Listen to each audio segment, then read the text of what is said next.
It's that time of the month again. We're talking about the spotlight caches of March and April. In fact, we're doing things a little bit differently this month.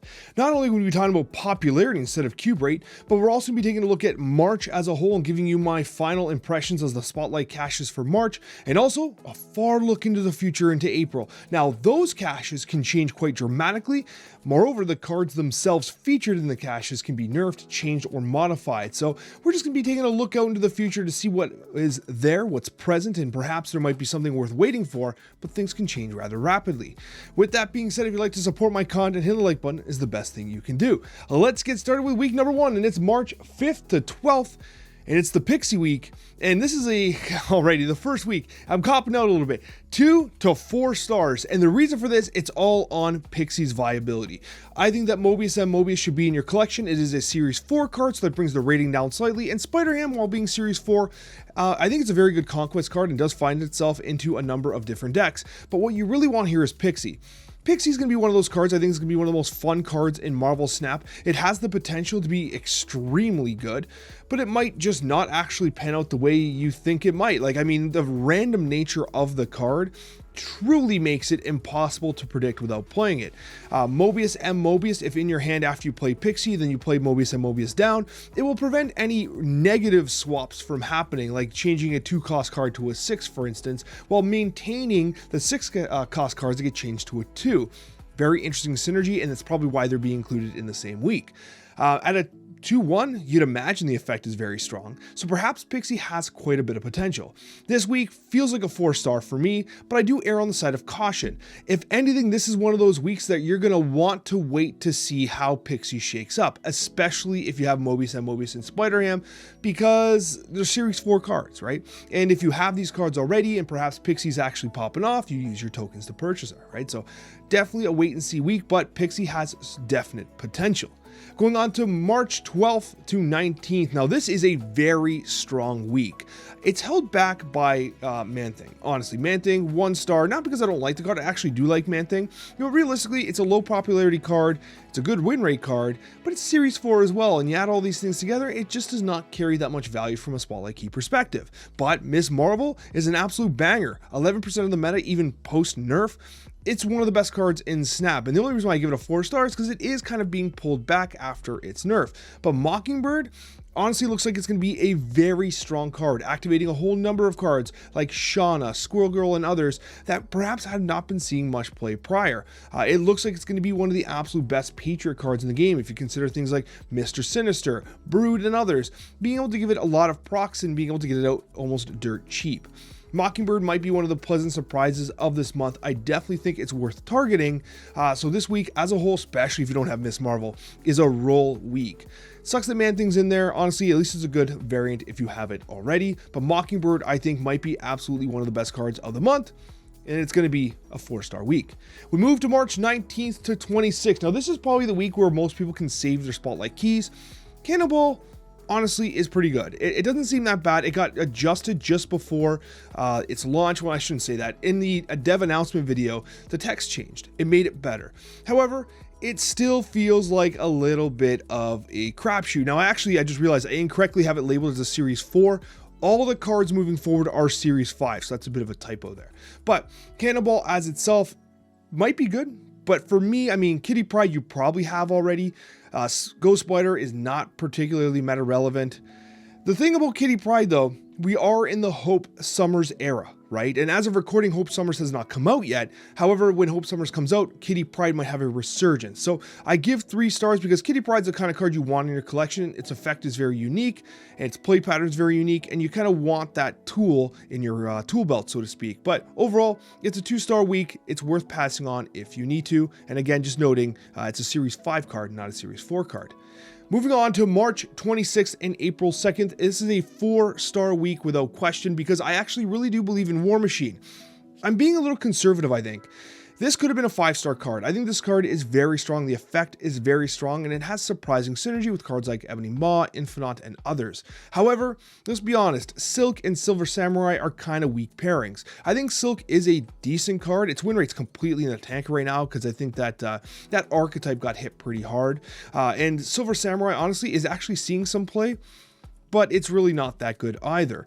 The pairing of Silk and Silver Samurai almost gives me some sort of idea that like maybe they think that War Machine's actually really good. They seem to be pairing like the cards in a way where like, you know, let's give them a really good card, a kind of crappy card to fill the spotlight cache a little bit, and then the other one might be okay or whatever. So it's like, you know, garbage, good. I don't know. It's kind of weird. I shouldn't even say that. Silk is an actual good card, but I think the real prize is War Machine. If War Machine turns out to be as good as we think it is, it's 100% a roll week. You're going to want it in your collection. Perhaps, you know, you consider spending your tokens on them if you already have these two cards. But War Machine, I think, is a high potential week. So definitely save up your tokens and maybe your Spotlight Cache keys. This might be the one of the month. Honestly, it might be that at the end of the day, War Machine's the card to own in March. And that takes us into April. Now we have a lot of cards to talk about here, and some of them are absolutely insane. Again, a forewarning. These Spotlight Caches can change very dramatically. The cards can be changed dramatically. So we're kind of far outside of the official announcements, so we really don't know how these will shake up. But Red Hulk, Echo, and Sebastian Shaw is a 2-star week. Not that impressive. I actually think that Red Hulk is going to be pretty good. I do. Even if you have an opponent that accidentally skips turn 1 because like it just didn't draw into its turn 1 play or whatever, he's just a casual like 614. Like that's pretty damn good. Like you can't really argue against that, right? And I do think that like people see it as like, oh, it's a counter towards high evo. Technically, yes. But also, like, there's very few times where people just don't waste a little bit of energy in a game, right? And I think the floor is pretty low. So pretty high, actually. So it has a high floor and a pretty high ceiling, too. But ultimately, I think that Echo is very passable. I really like Echo. It pains me to give it a 1-star, but it's a Series 4 card, honestly. And even during the absolute heyday of Miss Marvel, where like you knew people were playing Miss Marvel mid nonstop, Echo didn't even see that much play.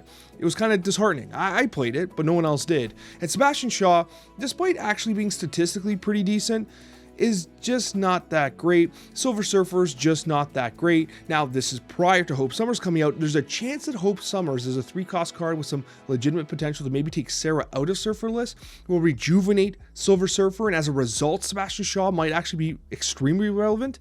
Time will tell. If Silver Surfer has a resurgence, you're going to want Sebastian Shaw. So again, check back in because I'll be doing an April video too. We go on to April 9th to 16th. We have US Agent, Mirage, and Jeff. Again, a relatively weak week.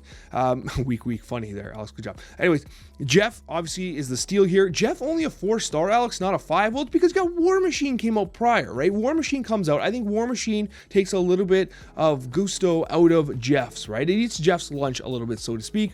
Mirage, I like Mirage, but it's a Series 4 card.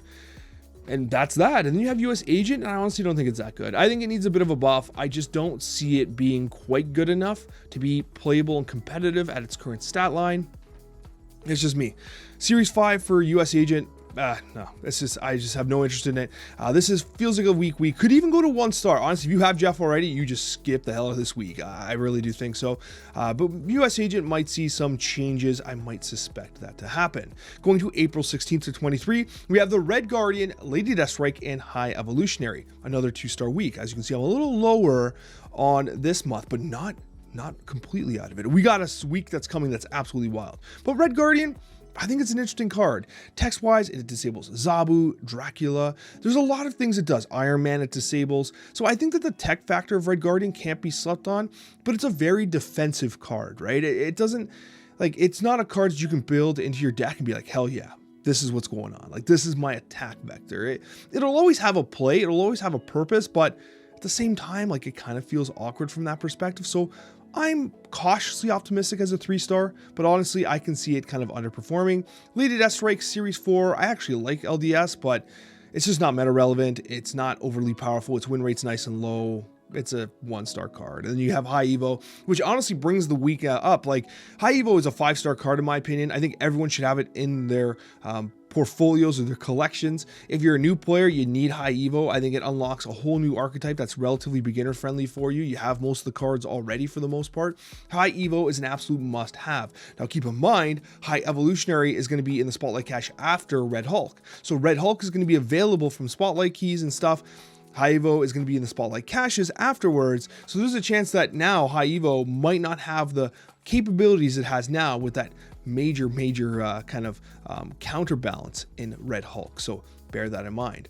We go to the April 23rd to 30th, and this is the absolute banger week that everyone I think should be saving their caches for. What an amazing week. I hope they don't change this one. This is an absolute knock out of the park. This is beautiful. White Widow I think is going to be absolutely badass, to the point that I don't think White Widow survives this stat line. A 2/2 that gives a Widow's Kiss, where they have to basically play the card down and they get -1. I think that's kind of crazy, right? I don't know, man. I think it's pretty damn cool.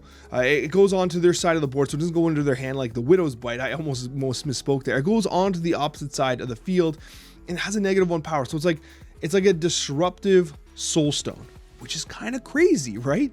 Soulstone has won games. You've all won games with Soulstone. And then you have the Snowguard. Snowguard as a Series 4. I mean, listen, I get it. It's a Series 4, but I love Snowguard. I think this card's one of the best in the game. I think it's totally slept on. Very high popularity because of Loki, but I think it just has a lot of tech value as well. And if Silver Surfer actually pops off, don't sleep on Snowguard actually having some value in Surfer decks, because the 3-drops, the Hawk and the Bear, can actually be utilized quite effectively. Then you have Nico Minoru. I mean, Nico is absolutely fantastic. One of the most popular cards in Marvel Snap at 16%. It's just unbelievable. It's a 5-star card. It always has been. So you got a 5-star card, in my opinion, in White Widow. If the effects stay the way they are. You have Snowguard as a 4-star Series 4. I think it's absolutely phenomenal. I might be hot on Snowguard, honestly. It probably is closer to 3 stars, but this is my damn list, and I like Snowguard a lot, so I'm willing to go to a 4. This is a 5-star week. I love it so much. This is a great week. Definitely worth rolling. This is the one you want to save for, in my opinion. Then we go to April 30th and May 7th, and honestly, it's pretty good too. Valentina's a bit of a wild card. I'm not quite sure if I see the play lines for her yet. I've been trying to do like some ideas, like while I was kind of designing this video, I was like, you know what, do I actually like Valentina? I'm not sure. I don't think the card is that great, but it provides you with a lot of opportunity. Moreover, it has Quinjet value. You're going to have, Mockingbird's going to be out and you might be able to find some synergistic value there. So I think the game gets a little more complicated by the time Valentina gets out. So optimistically, I'm giving it a 3 stars. I don't think it's as good as White Widow, not even close, but I think it's still pretty interesting. Knull, a staple of Destroy, definitely worth having if you don't have him already. And Blob, honestly, as a Series 4 card, despite the nerfs, is still pretty good. Technically, Cannonball should be a counter, and time will tell if Cannonball actually is a counter, but if you're using Cannonball, you could just use Shang-Chi, I guess. But anyways, Blob, still a very legit card, one of the best stat sticks in Marvel Snap currently. Anyways, guys, I hope that this video helped you. Subscribe if you're not subscribed already. I would sincerely appreciate it. And give me some feedback. Let me know in the comments if you liked this new format of video. Thanks so much for watching, and we'll see you in the next Marvel Snap video.